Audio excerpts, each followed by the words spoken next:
নতুন বছর নতুন দিন, গোলাপ ফুলের কষ্টের দিন। সবাই তো ভাববে না গোলাপের কথা। গোলাপের কিছু কিছু কথা মনে পড়ে আমার। সবাই গোলাপ ফুল কিনবে, সবাইকে দিবে, কিন্তু কেউ তো ভাববে না গোলাপ ফুল সবাইকে দিব, কিন্তু গোলাপ গাছের যে কষ্ট হবে সেই কষ্টটা কেউ বুঝলো না।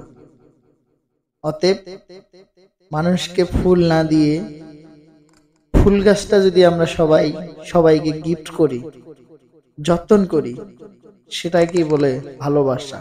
কেননা একটা জীবন মানুষকে গিফট করলাম। তাই নতুন বছর আশা করি সবার ভালো কাটবে। 2025 সাল হ্যাপি হ্যাপি নিউ ইয়ার। ধন্যবাদ। ভিডিওটা ভালো লাগলে সবাই শেয়ার করবেন। আশা করছি খুব ভালো লাগবে। ধন্যবাদ।